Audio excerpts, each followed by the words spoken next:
Man. Yeah. So,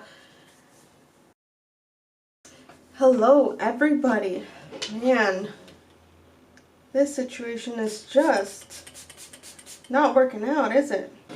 Okay, so I have my coffee here and I wrote myself a whole outline so that I can stay on topic. This whole David situation, I did not think it was that big a deal. I thought, okay, the guy's a little crazy and clearly does not have vision and can't really see up ahead. He just has very close vision, so basically anything that's about to immediately happen, he can be like, okay, that might not be such a good look, I'm gonna not do that, or it can't be that bad, so let's do it anyways.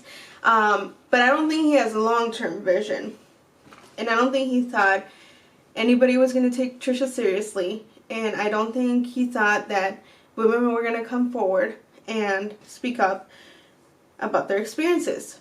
And Trisha has a really bad reputation, and because of that I think people are more skeptical to believing her. But nonetheless, Trisha has always maintained the same narrative. She's always stated that they mistreated her, and she's always stated that David is not exactly what he seems. Now, I'm breaking down this video to 4 parts. And they're just going to kind of progress from how I learned about David back in the day and where things have been going to where things are now. So, part 1. How I found David Dobrik's channel. Okay, so I love trash TV. And of course, I'm going to love trash YouTube too. If anything, I think people now, they don't just turn on the TV unless you're paying for cable or your parents or a family member still paying for cable. I think most people now have a smart TV and you just automatically go to the app that you mostly watch. And I think a lot more people just turn on YouTube. So one day I was over at my uncle's and my cousin walks into the living room, just turns on the TV, goes straight to YouTube. And I was working on something at the time. I cannot exactly remember what I was working on, but I'm always working on something. And so my attention was not fully there. I just knew my cousin was watching TV, and he's younger than me. He's younger than my boyfriend. And so for the most part, we kind of like a lot of the similar stuff, but this time it was different. He put something on the TV that I didn't recognize, so I wasn't fully paying attention. However, I kind of have like these pet peeves, I guess. I don't like loud noises. I don't like things that are fast paced. It's just too much commotion. Quick, I felt like I was in a dream. I was normal this morning and now I met Drake. Susie after she meets Drake. Guys, this is Viola. She's crazy at riding bikes. Wow. And I have a hard time with that. And so that kind of started triggering me, the fact that the TV was going on and it wasn't like super loud. But I just remember there were all these guys in the video and they were just like laughing and talking really loud. Oh my God. No, I don't feel that in my throat. Or they were talking like in an okay volume, and then somebody else chimes in and they're really loud, and then everybody's laughing again. Oh no. Matt, open your mouth. Open your mouth. I'm just kidding. And I just thought there was so much going on, too fast, too loud. And I was like, I stopped what I was doing and I asked my cousin, what are you watching? And he said, oh, I'm watching the vlog squad videos. And I was like, okay, well, who is involved or what's going on? And he says, well, it's David Dobrik's thing and he has a bunch of friends and whatever. And you know, there's just like all kinds of people involved. And I said, okay, interesting. And then I can't remember if Jason Nash came across the screen or if he was just breaking down some of the people that are involved in the vlogs. But that caught my attention, and I was like, well, who's this Jason Nash guy? And I thought because they lived in LA, maybe he's a director and he like lives in the same home, or from time to time they like crossed paths, and he just was like, no, it's this older guy and he's just part of the squad. And that really triggered me. I was like, why is this old man hanging out with these young teenagers or young adults? Like, it didn't compute in my mind. Which I'm just gonna say right now, what is with all these old YouTubers, old content creators, old whatever, hanging out with these young adults or teenagers? Like, what is wrong with you? And I'm not here to say you have to have friends who are only your age.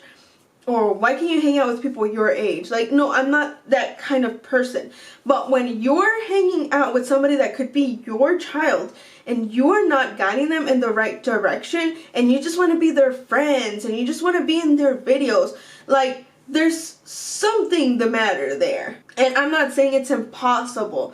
No, I'm sure there's some friendships that could work as long as you're in age of consent and you're old enough and you want this person to be your friend. But I'm sorry, but again, with the James Charles situation and Tati being involved and Jeffrey and Shane, it's like, I don't care that you guys have come out with your apologies. Like, you all made this person who's so much younger than you be like this villain. But I don't see you guys trying to guide them in the right direction. Oh, I don't know, just something about being so much older than somebody and just not being a good influence and a light in their life.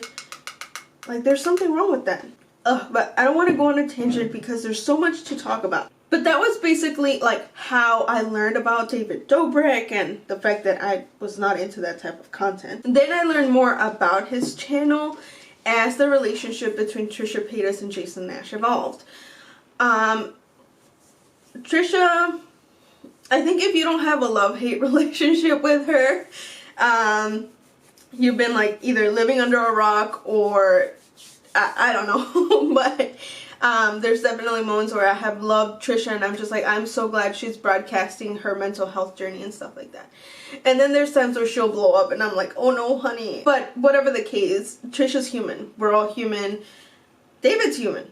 But there comes a time when you have to really take a stand and take ownership of your actions. So as her relationship with Jason progressed, I saw a video that she had put out and she was basically talking about how she felt around him while she eats and how she feels like maybe he wants her to lose some weight. And it seemed like Jason was taking it very personal, and I'm sure that there are fans who were coming after him and making him feel really bad, but it just seemed like no matter what she was saying, he was taking everything personally and he didn't want to hear it. And I was just like, why is she attracted to this guy? First of all, if you start feeling weird about your weight around your significant other and you feel like your significant other does not love you as they used to, or they are trying to tell you that you need to lose weight due to the relationship, you all need to go to therapy and figure that out, because whenever any person, a woman or a guy, starts telling you need to lose weight, there's something wrong with them, okay? And yes, losing weight for health purposes, yeah, sure. But you should never make somebody feel like they're not as worthy because of the extra weight that they have on them. And weight gain comes from a lot of different things, right? Biologically, your mental health, your stress. And you don't know what a person's going through and how that could make them feel. And I don't understand how Jason and David have said a lot of the things that they have said when it's like, you wouldn't like it if somebody said it to you. So, alright, whatever. That is basically how I found David's channel and how I started to learn more about certain people in the vlog squad.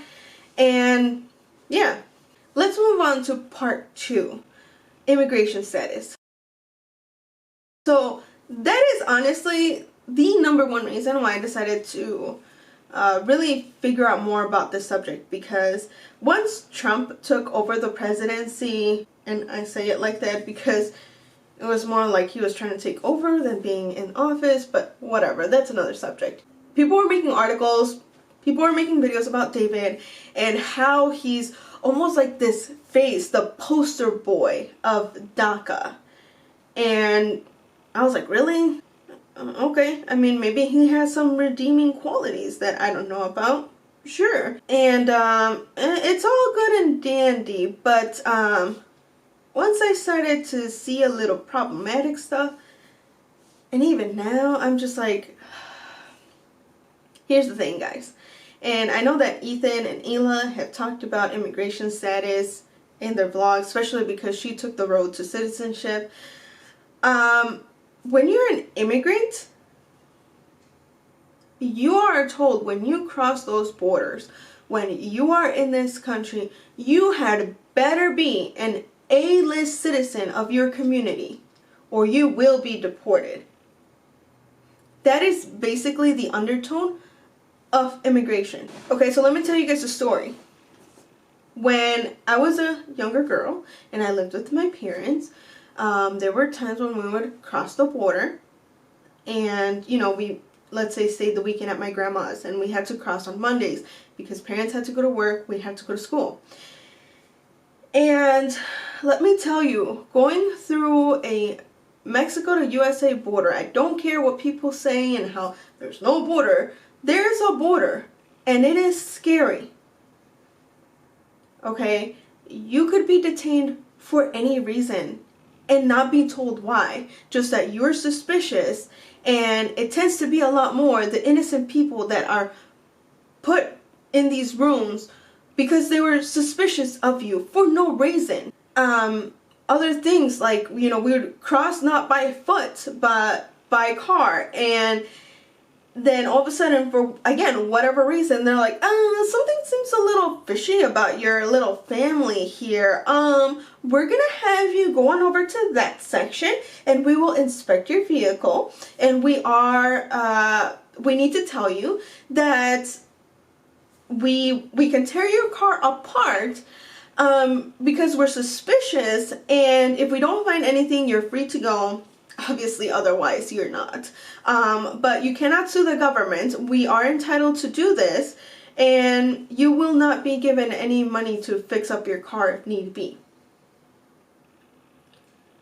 So how do you think a child feels fully able to cross into the country, and you hear these people telling your parents that your car, the whole interior, could be torn apart, and then you might have to get into a car that has no seats that your parents have worked so hard to get, and now there's no car for the family because the government thinks that you're suspicious for no reason.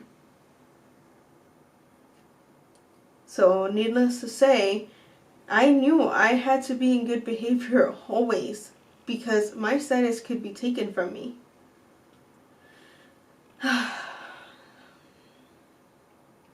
And then they just treat you like crap. And sometimes it's your own people that seek those careers, and then they just think they're above you. I remember once I was crossing by foot, and this lady, she needed to get to the Greyhound. And I told her she could take my spot in front of me because I know what it feels like to be in a hurry and you need to cross the border.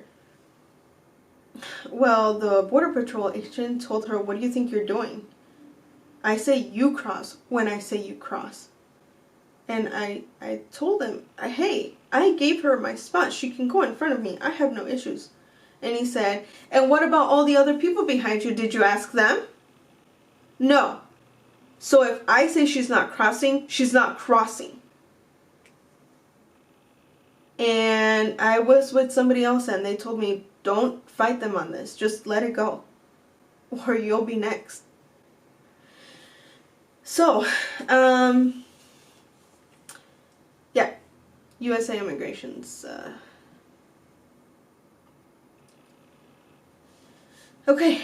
So the fact that I'm watching this guy who is passing, kind of, you know, passing as a white person, like, unless you knew his story, you probably wouldn't think that he wasn't born in this country. You wouldn't think that he's not white. Seeing somebody like that upload problematic videos, doesn't sit well with me. And the fact that he's gotten away with so much, and we'll get to the apology video.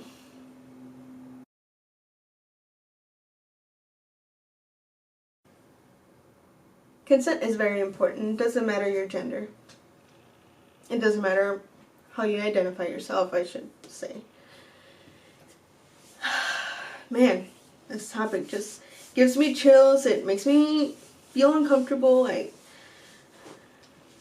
man. And it's just so much stuff coming out, and people on all platforms are talking about this, and oh, it's just so sad. And I'm glad that Ethan and Hila are bringing this to people's attention, because it really doesn't matter. But when you're in a situation where you feel you will be shamed, you will be embarrassed, you'll get kicked out, you'll tell yourself that you're okay with a lot of things. I mean, have they just never watched like movies or documentaries where people go through a whole lifetime and get to therapy finally to realize that they've got this trauma that they never dealt with, to realize that they were abused? And I'm sorry, but abuse is not one single stream. Like, you don't just, it's not black and white, I guess is a better analogy. You don't just see good versus evil in life. You see goodness in people. And then there's a gray area that you can navigate through. And then eventually sometimes you realize that there have been some bad things that happen. And sometimes the bad things can be small, something that you can just talk about and say, hey, I thought it was messed up that you did that, and the reason why I'm bringing it up now is because I don't want it to happen again. And then there are times when it can take you years and realize that what happened to you wasn't cool, and you have the courage enough to talk about it now. And that Scotty guy, man, I guess people were saying he was like the goody guy in the squad and everybody liked him and stuff, but oh, when he made that video, boy, was I questioning why everyone liked him. My heart goes out to Seth. I think what happened to him was not okay. And like he stated in one of David's videos, how can I consent to something that, one, I don't know what you're going to do to me, and two, I don't know when it's going to happen? You cannot consent to something like that. David, you cannot ask for somebody to consent to something you could do to them that they're not fully aware of. That is not consent. Honey, take a seat, take 2 seats, take the whole couch if you need to. That is not how you ask for consent.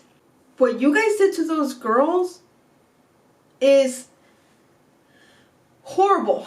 And you should not be going on an anti-bullying tour when you cannot properly apologize to people, when you bullied people into consenting to things for you, for your videos. Like, I'm sorry, but you're not making a movie here. You're not making a show. And even if you were, but what you're doing is homemade videos, period. I'm glad that there's this community and we can make these videos and we can feel a type of way, but come on, you've got to realize that they're just videos at the end of the day, and you should never compromise how you make somebody feel to be in those videos. If consent were very important to you, you wouldn't even put people in problematic situations. My heart goes out to those girls too, that they were given alcohol.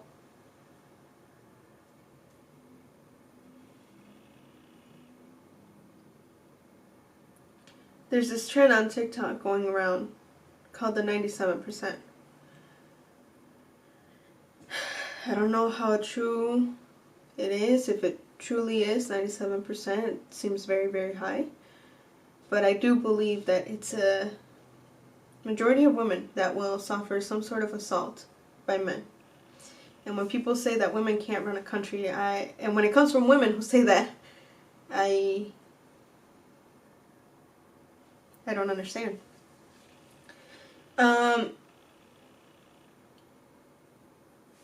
David seems to have a very hazing mentality, and maybe he doesn't tell that to himself, or he doesn't think that, but when Jason Nash was talking about his experience in school and how they made him feel about being Jewish, David said, well, that is not bad enough. You're basically a little B because you couldn't handle it. And Jason's like, right. They call me dirty Jew. Yeah, I was the only Jewish kid in the school. Shut up. Yeah, only Jewish kid. Did you get shit for that? All the time. You walk down the hallway, someone just throw a penny on the ground. Oh. And everyone would laugh. That used to happen at my school too. But that's not shit. That's unless you're like a sensitive like asshole about it. Like it's literally just like I get it. I mean, I was able to take it fine. It built character. But your friend just asked you if you've ever been through a situation where you were made to feel bad, and you said yes. Continue to tell your story, and now they're telling you you're dumb. You did not go through something that bad. Correct me if I'm wrong, but is that not a form of gaslight? It's definitely a form of bullying if you're telling somebody that the experience that they're going through is not bad enough for you to cry about. And again, how is this guy going on an anti-bullying tour? So on to part 4, the apology. So, at least a couple of things we can point out right away that I can think of. The time frame is very important. 2 minutes is not long enough for all the people that you've hurt. Even the friends that are still on your side should get an apology. And again, it's so funny how this Scotty guy, this guy that apparently everybody thinks is a good guy, comes out and actually shows he's been showing a different side of himself on the camera. Because for him to have come out and tried to create an apology video that ends up being a victim shaming video and tells you that that is not your truth, yeah, I hope people open their eyes about him. And then in David's apology, he basically goes on to say he's disappointed in all of his friends, so he did not even care that Scotty did that. 2 minutes is just not long enough. The second thing that I also noticed that I didn't like was that he uploaded this video into some second or third channel. I don't even think it was the second channel. Just some side channel that he has. When you are truly apologetic, when you are truly sorry for what you've done to people, and you would think after these girls have been speaking out about what you did to them, that you would have put that on your main channel to truly say, I am sorry I ever made you go through something like that. And guess what? When somebody is sexually assaulted, they don't just deserve an apology. I really can't imagine being in someone's shoes where they know they really messed up and facilitated a to happen. I can't imagine being in those shoes. So I can't say, you need to check up on them because they probably don't want to be checked up on. But is there some sort of way to make this right? Is there any way to say, God, that is so traumatizing. I'll pay for your mental health rehabilitation. I don't know. I don't know what that's like. I don't know how you make it right. But certainly 2 minutes. And to not directly apologize for the things that you did is not the move. And then he says, and 2 says, I'm truly sorry, I missed the mark. If you were truly sorry, you would hold yourself accountable and you would tell yourself to watch these videos that people have been making on you to realize why. Why are you so wrong? What is so wrong that you did? Because if you are truly sorry, you would do the research. You would figure it out. You're not just a nobody that nobody is making videos about, creating content about, telling you why you're wrong. Like, come on, pal. Take a hard look in the mirror. Sit down in front of that screen and watch what you did. Watch what people had to say about you. And truly make an apology video. And all Seth wanted wasn't even that. Man, like, we know we kind of did this. We know this is wrong. Like, we just, want to apologize for, putting you in this position, X, Y, and Z. So that never happened? There was never a conversation like that afterwards? No. Never a text, call, email, an assistant reaching out, like, nothing. He just wanted you to reach out and talk to him like a person, not like an object that was just a part of his videos. And I think that's where David truly misses the mark. He doesn't see people as people in his videos. He just saw himself making this really douchey content and realizing that for some reason people, not all people, but certainly a big percentage of people found it funny or entertaining, and he kept creating it. And I think at one point he forgot that those people in his videos were also people, not just props, not just objects that he could make fun of and bully into doing things that they didn't want to do. I feel really bad for a lot of the parties involved, because a lot of them just wanted to go along and just get a little bit of fame. Nobody wants to clock in on an 8-to-5 job. Nobody does. And I can understand bending your morals a little bit if it means you won't get to live a mundane life or a normal life. You want something better for yourself. And I can see how his friends did that. And some of them were parties to things that assaults happened. But there comes a time when you are going to be held accountable, and that's now. And you're not responding to the way that people want you to respond, or even appropriately. So now for the end. I've been keeping a little bit of track on everything that's been going on.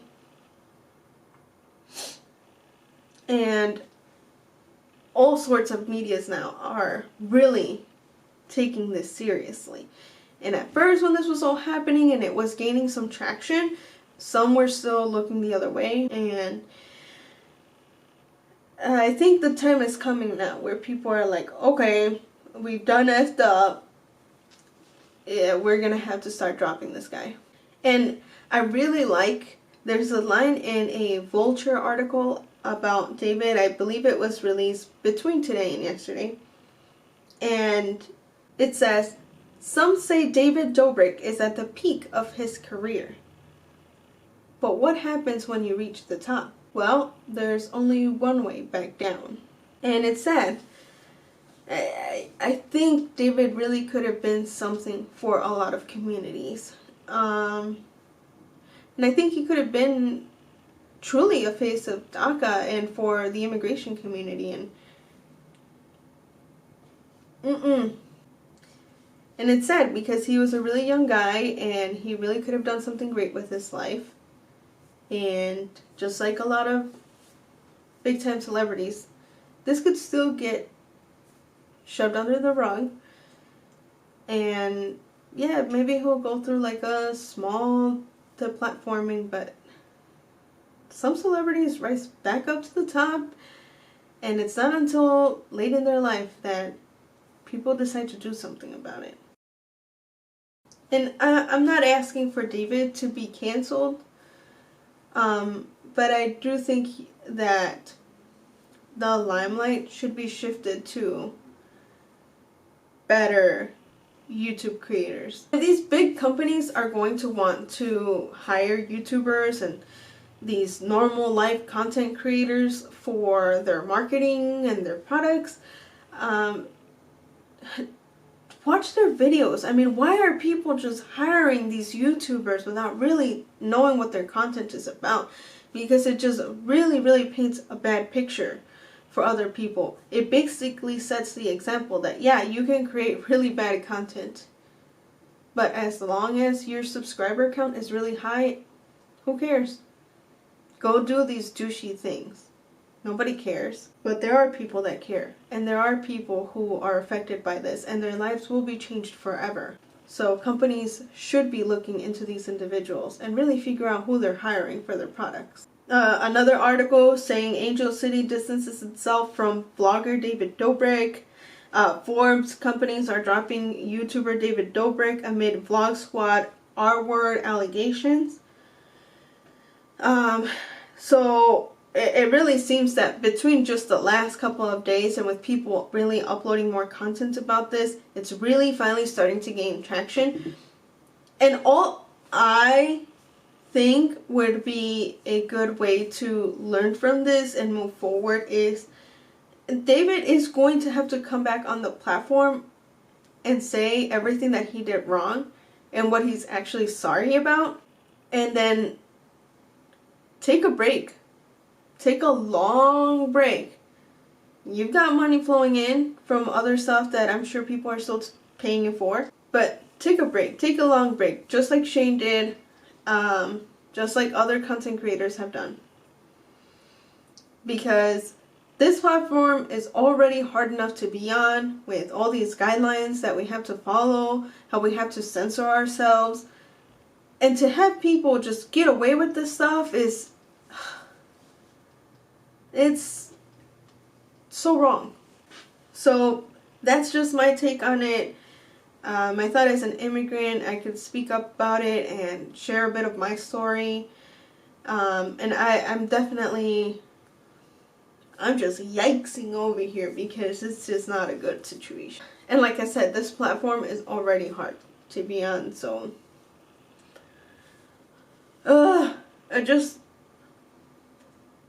I wish more privileged people would humble themselves and realize when they're doing the wrong things. We all can agree that sexual assault is wrong. Absolutely. Right? Yes. 100%. We can all agree that racism and racist ideologies are wrong. Mm-hmm. So let's just push forward and make sure and not hold people in a state where they can't change, but we have to influence people to make the change by being on platforms and speaking about it. I also want all the viewers to know too, like, you know, regardless of what happens to you in your life, regardless of all the negative situations, and, you know, I know people have been through 10 times worse than even my case with the sexual assault or racism and all of that, but you have to just continue to build something for yourself and not stop.